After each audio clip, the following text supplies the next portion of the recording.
marang Kakang Durna. Lho, nanjihake bab perkara apa? Kira-kira wasana rong candra iki, rong sasi iki Kakang Durna ora sowan ing negara Ngastina. Nyuwun pangapura dadi penggalianing anak Prabu Ngastina. Apa ta sababe dene Kakang Penemban Durna ora kepareng sowan ing Ngastina? Yen pancen Kakang Durna kuwi duwe penjaluk apa? Yen Kakang Durna kuwi mesgul latine, mesgul perkara apa? Kagol kogelan penggalihmu kagol perkara apa? Yen Kakang Penemban Durna kuwi duwe gegayuhan sing kepiye? Ora kok terus meneng wae kaya ngono kuwi terus ora sowan. Ngelingono, yen to Kakang Durna kuwi isih minangka dadi punggawa negara Ngastina, nayaka negara Ngastina.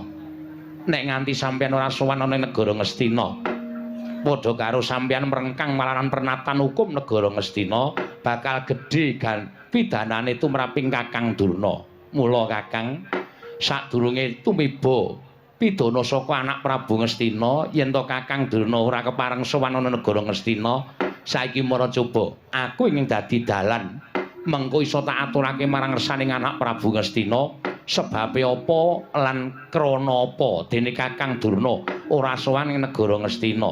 Wis gage. Apa ingkang dadi pitakonku iki wangsulana Kakang Penemban Sokalima. Handrah ingkang Puspita rum.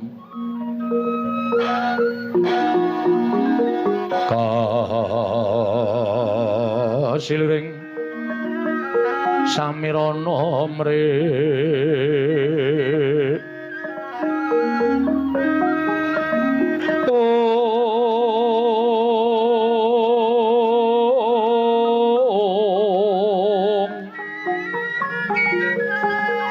sekar kadung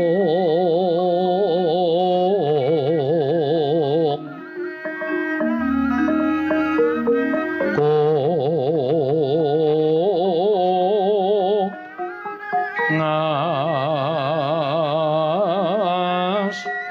kandanyo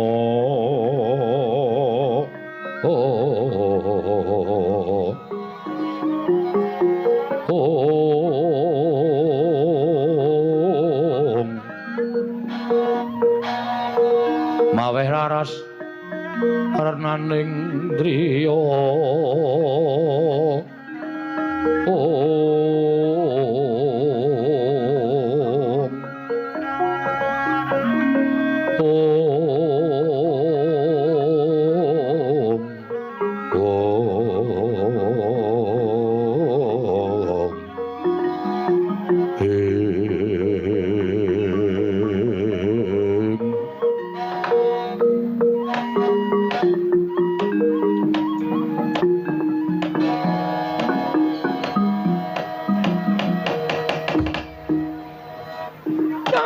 gondok blegudu suaru gembol sumorante hawela oh lah kosek to pitakonku urung panjenengan wangsuli kok malah guyu sampeyan niku perkarane niki durung rampung Depate pripun iki ngene ya Di nganti kaget rasane atiku lah kok dadi ana timbalan ingkang kaya mengkono tumrap Begawan Durna mongko to Ngastina kuwi ora kurang punggawa, Ngastina kuwi ora kurang nayaka.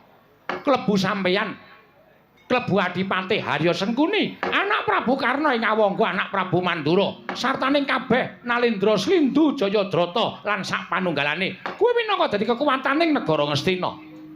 Lah kok jebul tinemune Begawan Durna isih dibutuhake marang negara Ngastina ketitik. Lagi rong sasi wae aku ora sowan ana negara Ngastina. Wis ana duta saka anak Prabu Ngastina supaya sowan ana ing Sokalima nanjeke marang kahananku. Ora coba. Kuwi kabeh mau ora dadi ketandha bilih utawa yen Begawan Durna kuwi pancen digunakake lan diperlokake ana negara Ngastina. Lho, nuwun sewu.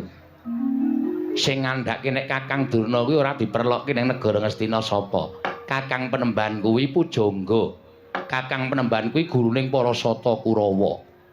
Tur Kakang Penemban Durna kuwi isih minangka punggawa nayaka Ngastina. Nek nganti Kakang Penemban Durna kuwi ora sowan ing negara Ngastina, tegese sampeyan merengkang lawan pernatan negara Ngastina. yen sampeyan merengkang lawan pernata negara Ngastina, sampeyan rak hukum negara Ngastina bakal nampa hukum saka anak Prabu Duryudana. Iya, aku ngerti. Ning kok sik aku tak takon karo sampeyan. Takon perkara apa? Saka lima kuwi ora kebawa keperintah negara Ngastina. Saka lima kuwi bumi perdikan lho, Dik Pate. Saka lima kuwi ora kebawa keperintah negara ngendi wae. Dadi Begawan Durna ki nek mapan ana ing Sokalima kuwi merdika, ora kebondo marang sapa wae. Ning yen aku mapan ana negara Ngastina kuwi aku dadi nayaka negara Ngastina. Monggo dina samengko nggonku ora sowan kuwi, aku ora mapan ana negara Ngastina, nanging mapan ana ing Sokalima. Ning sampeyan kudu eling. Eling bab apa? Sampeyan kudu eling. Sampeyan mukti kaya ngenten iki sing menehi sapa? Lho pancen kepara bener nek aku sing mukti kaya ngene iki sing maringi ya kuwi anak Prabu Duryudana. Munggahe ya kuwi Sinuwun Prabu Dastarata. Ing nalika semana ngunggahake drajating Kumbayana. Nalika dadi wong dalan tegese aku dadi kere. Terus diunggahake drajate minangka dadi guruning para Sata Kurawa dening Sinuwun Prabu Dastarata. Pancen kepara nyata. Ning sing menehi drajat pangkat karo Begawan Durna ora dudu anak Prabu Ngastina. Ning Sinuwun Prabu Dastarata wong tuane anak Prabu Duryudana. Nek ngono ketok sampeyan ora sowan ning Ngastina kuwi arep merengkang lawan pranatan hukum negara Ngastina. Ngono apa piye? Nek pancen ngono, dina iki aku tak nyuwun pamit apa sing dadi ngendikaning Kakang Durna tak aturake anak Prabu Duryudana. Kosik to, kosik. Aja kesusu to, Di. Aku ki seneng nek mancing ngomongan karo kowe iki supaya kowe iki bingung. Supaya kowe iki mikir. Ngene tak omongi ya, Dik. Nggih, pripun? Aku ora sowan ning negara Ngastina kuwi pancen lagi ana perlu. Ngerti? Ana perlu tegese aku duwe kajian. Kosik.